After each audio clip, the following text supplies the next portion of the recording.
ત્યાં પ્લાસ્ટિક વેસ્ટમાંથી એ લોકો કારખાના બેસ્ટ છે, પ્લાસ્ટિક વેસ્ટમાંથી નવી પ્લાસ્ટિક બનાવતા હોય એવી 11 કારખાના આ ઉપલેટાથી 15 કિલોમીટર આગળ પોરબંદર હાઈવે ઉપર અંદરની ગામમાં છે. ગણોદ અને મેરબંદર હાઈવે ઉપર રોડ છે, એના ઉપર આ કારખાના છે.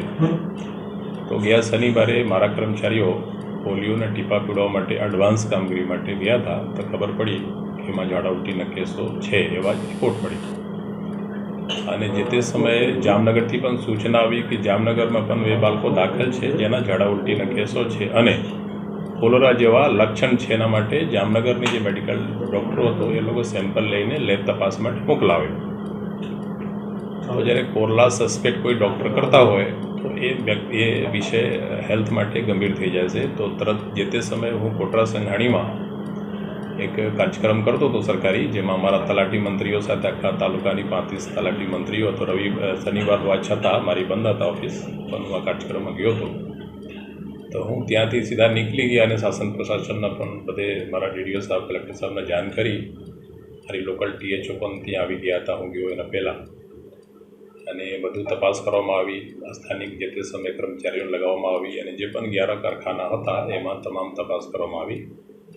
તો લગભગ 27 જેવા છેલ્લા 3-4 દિવસોમાં એવા લોકોના જે ઝાડા ઉલટી હતા અને એમાંથી 4 લોકો ગુજરી ગયા હતા એવા જાણકારી મળી. અને જે રીતે આપનો ખ્યાલ હોય કે ના હોય, જે બે દાખલ હતા જામનગરમાં એ પૈકી એમાંથી એક છોકરો ગુજરી ગયેલ છે. તો ટોટલ 5ની ડેથ અત્યાર સુધીમાં થઈ ગયેલ છે.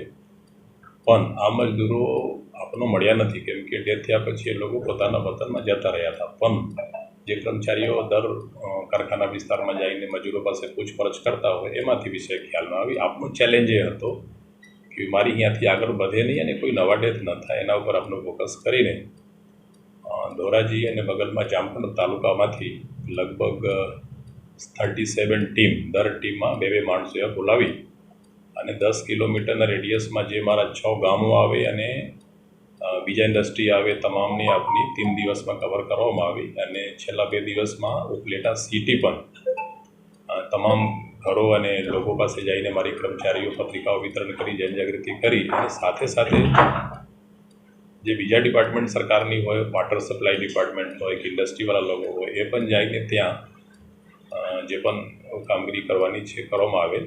અને આજની તારીખમાં જે મારા પાસે જાણકારી છે એમાં 6 કારખાના પણ સીલ કરવામાં આવેલ છે, કેમ કે આ કારખાનાઓની જે પાણી હતા એ પ્રોપર પીવાલાયક નહોતા. અને જે તે પાસે બે કારખાના તો કૂવાથી પાણી યુઝ કરે છે, કૂવાની પાણી સીધે ઉપર ટંકીમાં ચડાવે અને એમાંથી લોકો પાણી પીતા હતા, યોગ્ય નથી.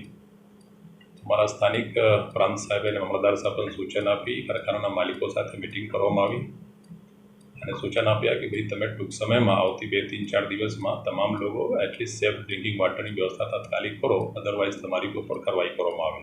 આ એક મૂળભૂત હક છે કોઈ ગરીબ માણસની કે એને જ્યાં કામ કરતા ત્યાં સાફ પાણી મળે, અને એના ઉપર કાર્યવાહી પણ લોકો કરે છે ઓલરેડી. સાહેબ, ઉપલેટા વિસ્તારમાં મોટા પ્રમાણમાં ઝાડા ઉલટીના કેસો આવવાનું કઈ જે આપણી સર્વે કરવામાં આવી તો ખબર પડી કે 16 તારીખે સાંજેથી આ લોકોના ઝાડા 1-2ના ઝાડા હોય તો એ પ્રાઇવેટ હોસ્પિટલમાં જઈને પોતાની રીતે બતાવ્યા હોય અને એમાંથી લોકો દવા લઈને છૂટા કરી દીધા હોય.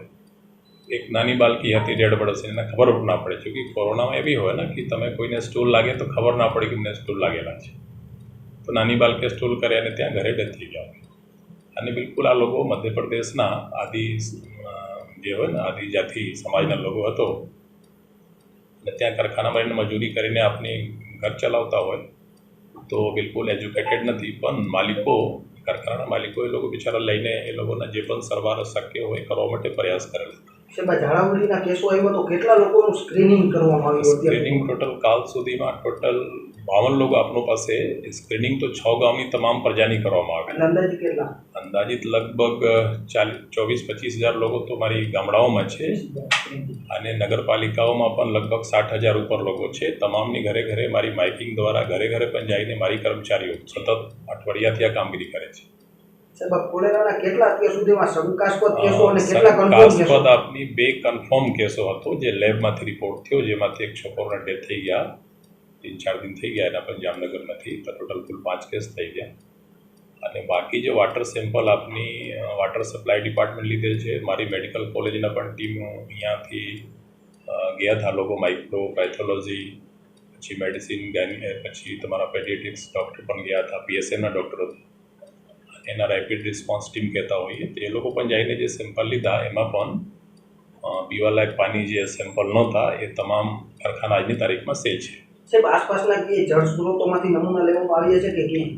જી બિલકુલ. આ વિસ્તારમાં જે પણ સ્ત્રોતો હતો, જેમાં 2 કૂવા હતા અને બાકીમાં બોર હતા, એ તમામ પહેલા દિવસેમાં 14 પ્લેસીસના વોટરના ટેસ્ટિંગે વોટર સપ્લાય લીધા હતા. અને પાછળથી મારી પણ ટીમ, દાખલા તરીકે એક બગલથી નર્મદાના કેનાલ પસાર થાય છે અને એમાં એક જગ્યાએ વોટર લીકેજ હતો જોઈન્ટ ઉપર, એમાંથી પાણી કોઈ ભરતા હોય અને અહીંયા બાજુમાં એક મોટી ટંકી હતા સિમેન્ટની, એમાં પાણી ભર્યા હોય, તો મે બી એમાંથી કોઈ પાણી લઈ ગયા હોય તો એ પણ સેમ્પલ લેવામાં આવે. સ્વચ્છ પાણી મળે એ દર નાગરિકનો અધિકાર છે. અત્યારે કોઈ શંકાસ્પદ દર્દી છે? નહીં, અત્યારે પરમ દિવસે 4 દર્દી હતા, હું પોતે હાજર હતા ત્યાં ઉપલેટા સરકારી દવાખાનામાં, અને કાલે સાંજે બધે ડિસ્ચાર્જ થઈ ગઈ છે. જોકે જનરલી આમાં 2-3 દિવસ લાગે, કોઈની કોલરા થઈ પણ જાય 100% પોઝિટિવ. તમે ખાલી 2 to 3 દિવસ એના વોટર મેન્ટેન કરી દો, બોડીમાં જે હોય ને વોટર લેવલ અને ઇલેક્ટ્રોલાઇટ મેન્ટેન થઈ જાય બાટલાથી, તો પછી ડેથ હોતા નથી. પણ જો બીમારી શરૂ થાય અને તમે ડાયગ્નોસિસમાં ટ્રીટમેન્ટ લેટ કરો, 6 થી 8 કલાક થઈ જાય, પછી મુશ્કેલ પડે, કેમ કે આમાં વોટર લોસ બહુ ફાસ્ટ હોય છે. આમાં પ્રોજેક્ટાઇલ વોમિટિંગ હોય, વોમિટ કરે તો અહીંયાથી કરે તો 2 મીટર દૂર સુધી જાય. સ્ટૂલ એટલો બહાર આવે કે તમે ખબર ના પડે, અને કોઈ પણ મોટા હોય કે નાના હોય, સ્ટૂલ પાસ થઈ જાય. તમે વોશરૂમ જવાના પહેલાં તમારો પેન્ટ બગડી જાય.